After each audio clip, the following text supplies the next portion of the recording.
As I reflect on my time in the curriculum and instruction program, I feel an overwhelming sense of gratitude for my professors, my peers, and Wake Forest as a whole. Over the past couple of years, I've grown as both an educator and a leader in ways I couldn't have imagined when I first started this program. One of my biggest takeaways has been learning how to identify and use curriculum that truly meets the needs of all learners. As a special education teacher, I've always been passionate about inclusion and making sure that students with disabilities have as much access as possible to the general education curriculum. But in CY 712, I was challenged to go deeper. I began critically assessing the curriculum I was using, and I realized how both my positionality and my students' positionalities could influence equitable access. That reflection pushed me to make real changes, like expanding my classroom library to better reflect diverse races, ethnicities, socioeconomic backgrounds, and family structures. Seeing my students connect with the stories they read and recognize themselves in our classroom materials has been so powerful. It's made my classroom not only more inclusive, but also more engaging and meaningful for my students. I've also strengthened my understanding of educational theories and practices that support diverse learners. One concept that really influenced me was Vygotsky's zone of proximal development. I've applied it in my classroom by scaffolding lessons to meet students where they are while still challenging them to grow. I also learned how to apply the Universal Design for Learning framework to my lesson planning.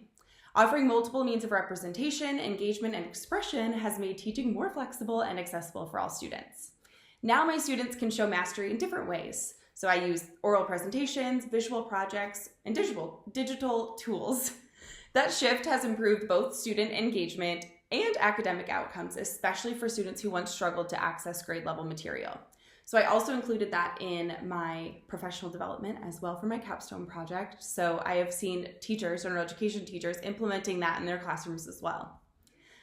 In CUI 720, I was introduced to Open Educational Resources, or OER.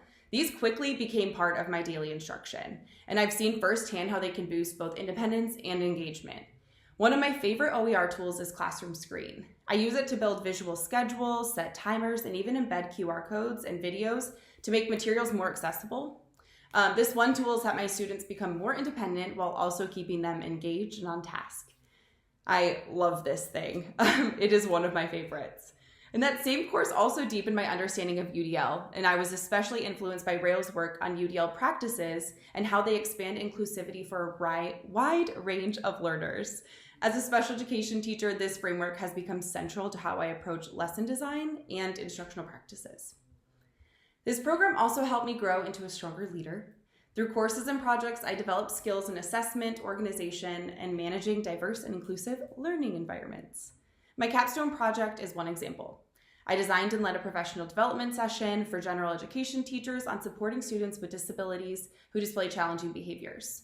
Preparing resources, facilitating the session, and answering questions pushed me to step into a leadership role that I was not prepared for, or I was prepared for, I guess, through these courses, but I was not expecting how much, responsibility that I would get after presenting this professional development. Hearing afterward that teachers felt more confident and better equipped to support those students was incredibly rewarding. This experience, along with other leadership-focused coursework, taught me that I don't need to become a principal or assistant principal to be a leader. I can lead meaningful change right where I am by supporting my colleagues and advocating for students. This program has already impacted my professional life in meaningful ways. I've become the go-to person at my school for inclusion, for better or worse, and I've gained confidence to pursue roles in curriculum development and instructional coaching in the future. More importantly, I've learned that leadership is not about a title. It's about using knowledge and skills to empower others and improve student learning. Finally, one of my most memorable moments in this program came from my very first assignment in CUI 726. The task was to create a video teaching how to tie shoes. At first, I thought it was kind of silly, but I wanted to give it my best effort. I ended up making a paper shoe with my Cricut machine, which if you don't know, that's something that cuts out little vinyl or paper. It took me forever, but I did that. And I used 2 different colored shoelaces to really emphasize that and how to tie shoes, step by step.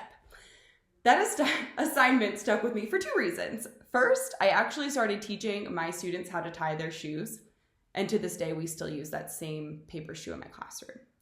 Second, it reminded me how slowing down and breaking down things that come naturally to us now as adults, simple steps can make a big difference in teaching. It made me more intentional about my own instructional practices, and especially when I'm talking to other adults that may not know as much about inclusive practices or just working with students in general, it gave me a different perspective or a new perspective on things. And as I close out this chapter on my journey, I'm grateful for the knowledge, skills, and experiences I've gained through this program. They've not only shaped me as a teacher, but also prepared me to lead and influence others in meaningful ways outside of the classroom.